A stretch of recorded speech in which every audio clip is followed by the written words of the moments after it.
Трофим Борисов лежал в душном бараке, ожидая смерти. Он молил судьбу, чтобы это произошло скорее, чтобы не было больше мучений. Были минуты, когда он совсем не чувствовал свое тело. В этой туманной зыби появлялись и исчезали лица знакомых и родных.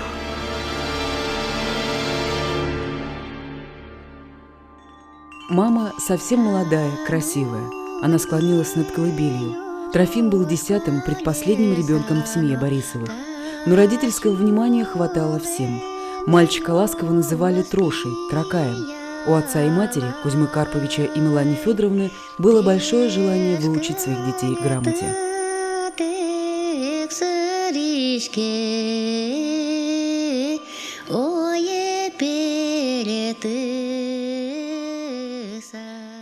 У Борисовых так повелось. Мальчишек старались научить грамоте. И дедушка, и отец Трофима Борисова тоже умели читать и писать. Поэтому Тракая решили отдать в приходскую школу. Но мальчишка уже умел читать, знал русский язык. Отец занимался извозом, возил влиятельных людей из Елабуги в Сарапул. Они на ночь останавливались в доме Борисовых. Трофим слышал чужую речь. Позднее не только понимал, но и научился разговаривать, читать.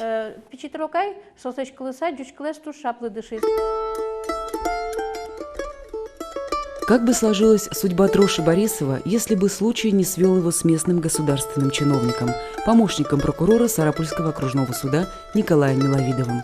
По долгу службы ему нередко приходилось ездить из Сарапула в Елабугу. Дорога проходила через Кизеково. В доме Кузьмы Карповича Борисова он останавливался.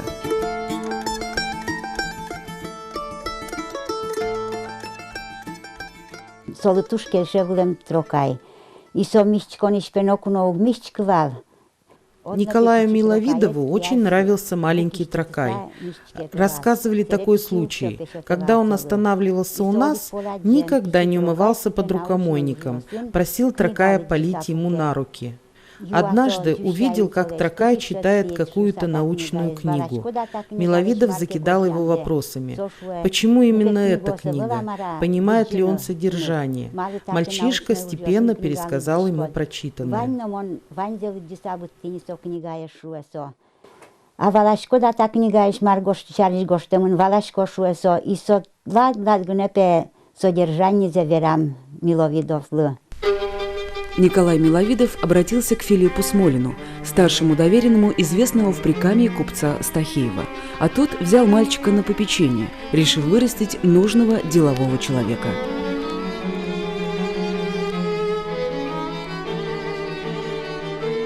Стахеев Стахеев отправляет его в Казанское техническое училище. Трофим Борисов вместо 4 лет программу проходит за 2 года. У него возникает желание учиться дальше. Молодой человек решает поступить в Петербургский университет на историко-филологический факультет. Вместе с ним подают документы 112 абитуриентов.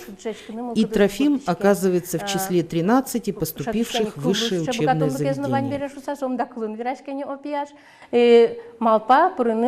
В Петербурге валсаче историко-филологический факультет. Шу даскы академии заявление что ты даску интегне протоновле и вот даску нёспалы шуре трокайну. Накануне Пасхи, в день Великого Четверга, вся деревня приходит в движение. После захода солнца начинается обряд изгнания шайтанов. Кто-то стреляет из ружей, кто-то крутит трещотки, а мужики берут большое бревно и, раскачивая, бьют им по стенам домов. Подростки и дети колотят палками, колотушками по изгородям. Шайтанам некуда деваться. Все они бегут из деревни. Теперь до следующей Пасхи можно жить спокойно, жить без болезней и порчи. Этот обычай студент Трофим Борисов описал в своей первой научной статье «Изгнание шайтана у ватиков». Там же, в Петербургском университете, он начал работать над словарем удмуртского языка.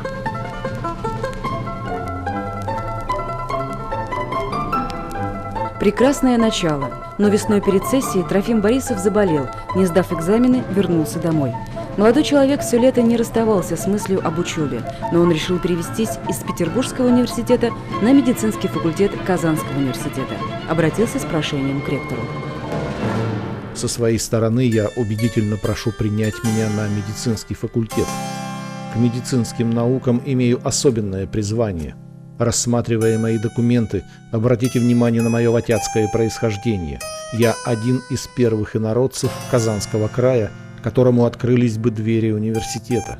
Поэтому, приняв меня в свой университет, вы тем самым окажете культурную помощь целой народности. Трофим Борисов стал студентом Казанского университета. Весной 1917 года получил диплом врача. Он стал первым удмуртом, получившим высшее медицинское образование.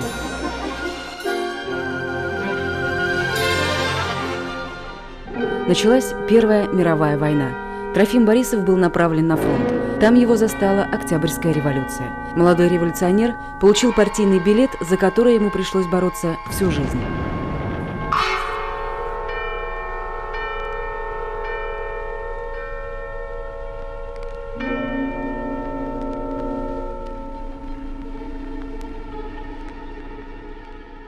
Сол богатый валуны, баджим тодосчи, этнограф, малакешоно, Петербург. Он мог стать ученым-этнографом. В Петербургском университете Борисов успел собрать богатый этнографический материал. Его статьи печатались в журналах «Этнографическое обозрение», «Записки Русского географического общества». В то же время он мог бы стать лингвистом. Он составил первый словарь удмуртского языка. Мог бы заняться фольклором, стать поэтом. Его стихи печатались в газете «Гудри». Он мог стать врачом, но он всего себя, всю свою жизнь отдал своему народу. Борисов очень хотел, чтобы удмуртский народ был на одном уровне с другими. Книга записей южных удмуртов. Туж узырлакюсе бичас. Обогатевал луны поэт, малкишона Гудри газетин, сотрос поптилис кулбурюсе. Со луны богатевал, но Луисо вили то диш валаш врач. Олукин на луну богатевал, но со вань шулемзе, вань то дон лексе, вань вижзе, що ти з удмурт каликли, малкишоно, туж гесно яратевал со каликсе. Лагерь НКВД в Актюбинске. Бесконечные черные бури тяжелой пыли. Они иссушают тело и душу. От них невозможно спастись даже в тени барака. Пришли какие-то люди. «Еще жив», — услышал Борисов глухой голос. И снова темнота. И снова в темном воздухе появились картины воспоминаний. –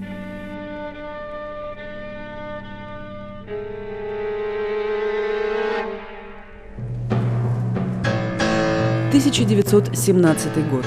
В Казани созывается съезд представителей малых народностей Поволжья и Урала. Удмуртской секцией съезда руководил Иван Михеев. В этой секции работали Трофим Борисов, Константин Яковлев, Максим Прокопьев. Основное внимание – народное образование, открытие школ, семинарий для удмуртов, ведение преподавания на удмуртском языке.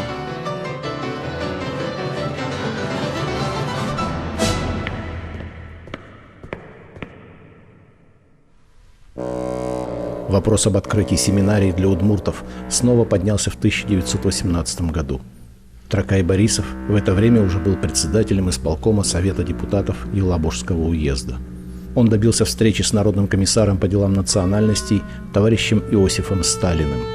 Но в беседе со Сталиным он так и не получил определенного ответа «да» или «нет», а лишь обещаний «постараемся». Но проходит время, и из Москвы приходит радостная весть. Нарком НАЦ разрешил открыть 2 семинарии для удмуртов и выделил денег. Трофима Борисова выбрали директором семинарии в Елабуге. На нем была колоссальная нагрузка. Он занимал несколько должностей одновременно. Кроме того, что он был председателем уездного исполкома, Трофим Борисов заведовал отделом народного образования. Был руководителем Водского отдела. Был избран редактором газеты «Выльсинь», впоследствии «Гудери».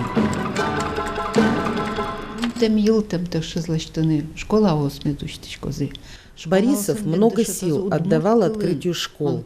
Он считал, что только через школы, через преподавание на удмуртском языке в школах удмуртский народ может приобщиться к мировой культуре.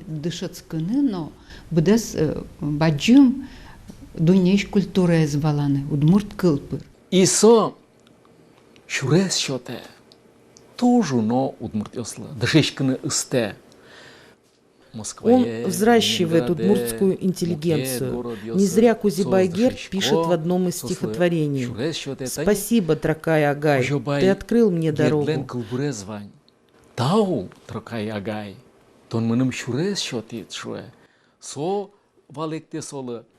Трофим Борисов предлагает ему учиться в литературном институте, затем аспирантуре. Он спокойно, без лишних слов, делает свою работу. И тоже, но интеллигенциями сколдыте. В то время в газете «Кудери» появляется статья. В Елабужском уезде нет человека, который бы не знал Борисова. Благодаря его усилиям для удмуртов в Елабуге открылась семинария. Он издает удмуртскую газету, пишет удмуртские книги. Но, несмотря на свое высокое положение, он стоит на стороне бедных. Работая врачом, он мог бы жить спокойно, но из жалости к бедным постоянно старается ради них. Мало людей, работающих с таким вдохновением и без устали, как он.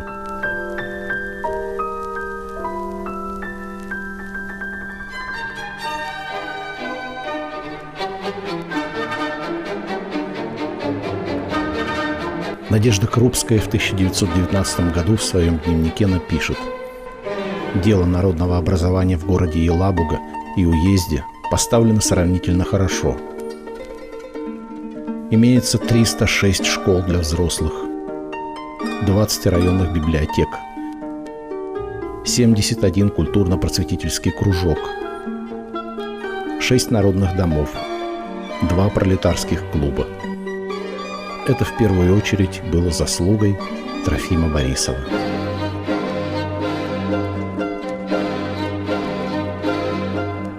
Трофим Кузьмич Борисов Вань кужим здесь что-то са пуришкиес ныршети удмуртёслеш съездес орчитонес люканы. Трофим Борисов был одним из организаторов первого съезда удмуртов. Он состоялся в Елабуге в 1918 году. Делегаты приехали из 4 властей, но Трофим Борисов не принимал участия на данном съезде. Его делегировали в Москву на 5-й Всероссийский съезд рабочих и крестьян. А чисто съезде поричкнес букаты малкешоно Москва и норчевал витети крестьяне услен люкашкем всероссийский и Трофим Борисовец от человечества. На первом съезде удмуртов главным стал вопрос о самоопределении. Делегаты отвергли идею вхождения в Татаро-Башкирскую республику. Максим Прокопьев, председатель первого съезда, писал: «Что нужно татарам, может оказаться ненужным удмуртам. Если мы, удмурты, войдем в эту республику, то просвещение к нам будет идти через татар. Самое большое окно к свету для нас на русской стороне».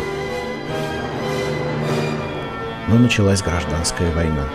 Претворение в жизнь решения съезда отложилось. Весной большая часть Удмуртии была занята колчаковскими войсками.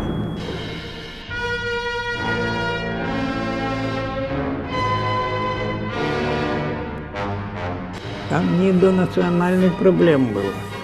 Там вопрос был вообще существования советской власти. Все усилия брошены были на победу над контрреволюционными силами, как говорили тогда. И поэтому проблемы национального устройства России, они стали решаться только начиная с 19 года, и не сразу, конечно. К 10 сентября, что мы чудо Второй съезд трудящихся удмуртов прошел 25 сентября 1919 года в Сарапуле. Из 8 уездов 4 губерний было направлено 109 делегатов. Председателем съезда был избран Трофим Борисов. Главный вопрос – государственное строительство. И автономия вот та съезд тур зол юртис, удмуртиослы, айслес самосознание за свулигез джутуны. Было решено создать Центральный комиссариат по делам удмуртов. В комиссариат было избрано 5 человек, председатель Трофим Борисов. Но он свое место руководителя предлагает Иосифу Наговицыну. Тот соглашается. ЦК РКПБ утверждает Иосифа Наговицына в должности комиссара по делам удмуртов, Трофима Борисова заместителем комиссара. Это был удмурт, профессиональный революционер. Значительно долгое время он был за границей в эмиграции, работал на шахтах, в том числе в Бельгии, был он в Голландии, в Англии был. Я думаю, Борисов считал, что на месте председателя комиссариата должен быть профессиональный, авторитетный революционер. Только таким образом можно было решать дела быстро. Поэтому он отказался. Вместо него самого могли утвердить незнакомого человека, не удмурта. Поэтому он и предложил Наговицыну свое место. В комиссариате катастрофически не хватало удмуртских кадров. Работников, владеющих удмуртским языком, и маломальски образованных людей направляли со всей губернии. Культурный уровень удмуртов действительно был низким. Огромный процент безграмотности, ничтожно маленькое количество школ и школьных работников, зачатки внешкольных и дошкольных учреждений. Трофим Борисов считал, что проблему может решить только автономия.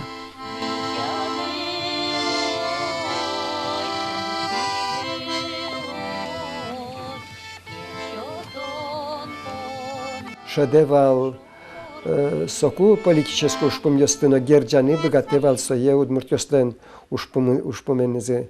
Со туш тросветлис удмуртгуртёсты, наверное, диг удмуртгурт. Борисов много ездил по деревням. Я думаю, что он был во всех удмуртских деревнях. Объяснял, что такое автономия. Он работал над картой, над конституцией. Мой отец говорил, его брат Трофим Борисов 2 недели ездил по деревням, чертил карту будущей удмуртской автономии. Рассказывал о том, что Наговицын был против автономии, настаивал, что организовывать ее нужно позднее. А все потому, что среди удмуртов нет подготовленных кадров, и работать будет сложно. Но Трофим Борисов настаивал на своем. В эти дни слово «автономия» не сходило с уст многих удмуртов и русских. Этот вопрос обсуждался на Всероссийской конференции коммунистов-удмуртов и Всероссийском съезде удмуртских работников просвещения и социалистической культуры. Они были организованы в 1920 году с разницей в 4 дня. Было принято решение автономии удмуртского народа быть. Предложение, выдвинутое об организации удмуртской автономии, встретило поддержку в ЦК РКПБ. Подписан был первый документ 2 ноября 1920 года. Владимир Ильич Ленин, как председатель Совнаркома, подписал. И с пометкой направить его в ЦИК, поскольку Всероссийский Центральный исполнительный комитет тогда, съезда Совета, был высшим органом государственной власти, а Совнарком как исполнительная власть. Он подготовил вот проект постановление, он переправлен. И вот 4 ноября 1920 года уже публикуется принимается, вернее, совместное постановление в ЦИК, Всероссийского Центрального исполнительного комитета, и Совета народных комиссаров РСФСР. Вот второй документ уже подписали Михаил Иванович Калинин, как председатель в ЦИК, и Владимир Ильич Ленин, как председатель Совнаркома. В этот знаменательный день, 4 ноября 1920 года, удмуртская интеллигенция ликовала. Не разделял общие радости только Трофим Борисов. Его настроение уловил Кузибай Герд. После торжественного собрания он зашел к нему в кабинет. «Тракай Агай, вы чем-то расстроены?» У меня действительно противоречивые чувства. Этот декрет имеет для нашего народа историческое значение. Но почему нас делят? Почему один народ имеет право на республику, а второй на область в составе губернии? Чем мы хуже других? В Советском Союзе была создана четырехступенчатая система вот этих национальных автономий. Первой ступенью был национальный округ, потом переименованный в автономный. Вторая ступенька – автономная область, как форма автономии Удмуртской. Третья ступень была автономная республика, и четвертая ступень – союзная республика. Вот четырехступенчатая была такая. И это с точки зрения юридической вызывает интересные ассоциации. Если мы большевики провозгласили равенство народов всех, право на самоопределение и прочее, то почему в практике получились четырехсортные народы, выходят, да? Неверным было и название. Вместо Удмуртской автономной области – Водская. Это говорило просто о неграмотности этих чиновников, которые понятия, говорю, не имели, где эти удмурты живут, ватики эти, и кто они. Ну, как на свой манер это писали вот таким образом. Вот название это сохранялось вплоть до 1932 года, она называлась Водская автономная область. И только в 1932 году, опять же по просьбе наших органов власти, в связи с тем, что удмурты никогда себя ватиками не называли, ну, само название это действительно удмурты, переименована была Водская автономная, Удмуртская автономная область. 30 ноября 1920 года Борисов пишет: в автономную область войдут удмурты, проживающие в Глазовском, Малмышском, Елабужском, Бирском и Осинском уездах. Но Сарапул и Сарапульские районы вместе с Водским отойдут к Пермской губернии. У удмуртов будет собственная столица. В ней все учреждения, которые были ранее в губернском центре. В этих учреждениях будут работать все, но необходимо больше привлекать удмуртов. Трозвал Малпаньос. Тих шизи одної удмурти республіки.